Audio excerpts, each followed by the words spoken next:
एक बार अगर कोरोना हो जाता है तो दोबारा होता है क्या, और अगर होता है तो उसके लिए क्या सावधानी बरतनी है? ठीक है, देखिए बहुत अच्छा क्वेश्चन है और ज्यादातर लोग अभी इसी से परेशान हैं। और मेरे पास कुछ जो पेशेंट्स आ रहे हैं जिनको 2 महीने पहले कोरोना हो गया था या फिर 1 महीने पहले हो गया था, तो वो और जिन जो ऐसे 15-15 20-20 दिन या एक एक महीने तक हॉस्पिटल में लेके आए रह के आए, तो एट प्रेजेंट वो उसी थॉट से टेरिफाइड है कि क्या मुझको वापस कोरोना हो सकता है। तो देखिए मैं आपको सिंपल बताऊंगा कि अभी तक कोरोना के प्रूव्ड केस दुनिया में, proved, I am talking about proved case, सिर्फ 2 मिले, 2। और पेशेंट्स कितने हुए अभी तक? लगभग 3.5 करोड़ पेशेंट हो चुके हैं। What I mean to say is reinfections are very very rare. Don't get worried first of all. नहीं हो सकते ऐसा नहीं कह रहा हूं, हो सकते हैं लेकिन बहुत ही कम है। जिनको री इन्फेक्शन हुआ है वो कैसे प्रूव करना पड़ता है? पहला वायरस और दूसरा वायरस दोनों अलग अलग थे, उनका जीनोम देख के पता करना पड़ता है। सो ये बहुत सभी जगह पर हो भी नहीं रहा है।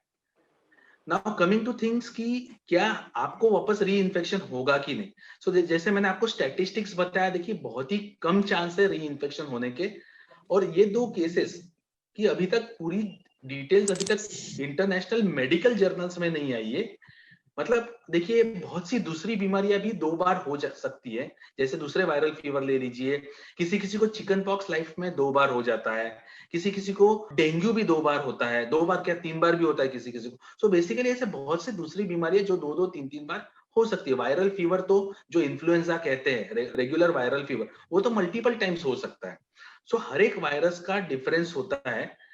अब कैसा होता है, कुछ इन्फेक्शन में फर्स्ट इन्फेक्शन और सेकेंड इन्फेक्शन में कोई लेना देना नहीं होता। मतलब फर्स्ट इन्फेक्शन की वजह से सेकेंड इन्फेक्शन माइल्डर होगा ऐसा भी नहीं होता, या सीवियर होगा भी ऐसा भी नहीं होता।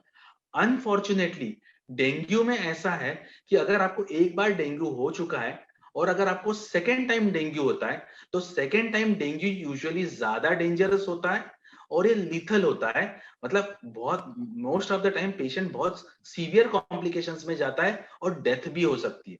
अब इस कोरोना वायरस के बारे में क्या होगा, 3 डिफरेंट पॉसिबिलिटी हो सकती है कि एक तो सेकेंड इन्फेक्शन बहुत ही कम है। मतलब एक एक है कि सेकेंड इन्फेक्शन अगर होता है तो माइल्डर होगा, एक है कि सीवियर होगा, या एक तो सेम इंटेंसिटी का होगा।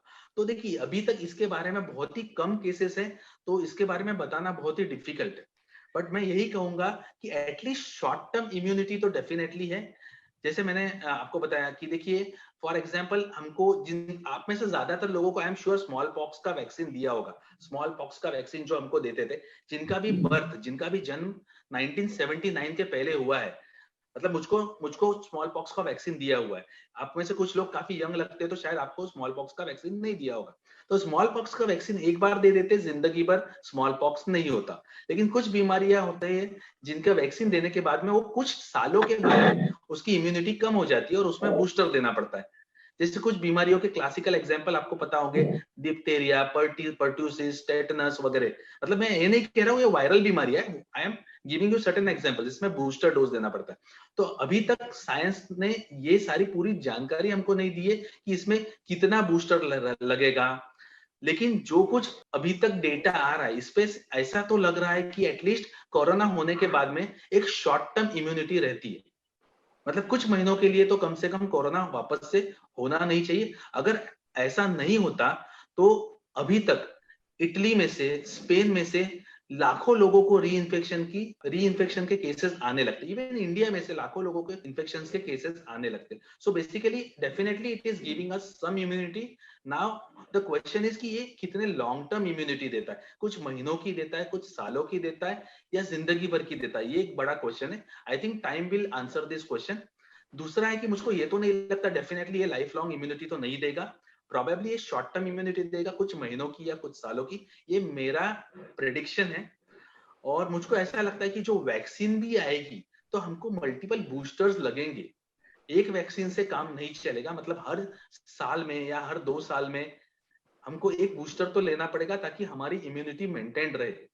जैसे आप में से अगर किसी ने इन्फ्लुएंजा का वैक्सीन लिया होगा, फ्लू का वैक्सीन, तो फ्लू में आपको पता होगा, फ्लू में हर साल हमको वैक्सीन लेना पड़ता है। तो फ्लू में हर साल वायरस का सीरोटाइप चेंज हो जाता है। या फिर अगर आपने देखा होगा कि हेपेटाइटिस बी का इंजेक्शन, जो वायरस का इंजेक्शन लेते हैं, वैक्सीन लेते हैं, तो उनको कुछ कालावधि के बाद में बूस्टर डोज लेने पड़ते हैं, तो उनकी एंटीबॉडी डेवलपमेंट वो सब देखना पड़ता है। तो आई होप मैंने आपका क्वेश्चन आंसर कर दिया है। और अभी देखिए, इसमें और एक लोगों का क्वेश्चन होता है कि कुछ टाइम के बाद में हमारी एंटीबॉडी लेवल्स कम होने लगती है, तो हमको वापस री इन्फेक्शन का खतरा होता है क्या? तो देखिए, एक बात समझ लीजिए कि हम जो इम्यूनिटी एक आध वायरस के अगेंस्ट बनाते हैं, वो सिर्फ एंटीबॉडीज मीडिएटेड नहीं होती। हमारे बॉडी में दो प्रकार के इम्यूनिटी होती है। एक तो एंटीबॉडीज फाइट करती है और एक टी सेल फाइट करते हैं। तो टी सेल जो होते, मतलब जो सार्स वायरस पहला हुआ था, जो सार्स कोरोना वायरस का इंफेक्शन 2003 में हुआ था, और जो मर्स का हुआ था मिडल ईस्ट में 2011 में, उन पेशेंट्स में अभी तक इम्यूनिटी लेवल्स देखे गए हैं उन वायरसेस के अगेंस्ट। तो I don't know what is going to be the future of this particular immunity which SARS coronavirus 2 is giving us. Probably time will be the best answer, but definitely short term immunity तो है, ऐसा लगता है। नहीं तो अभी तक लाखों केस री इन्फेक्शन के आ चुके होते।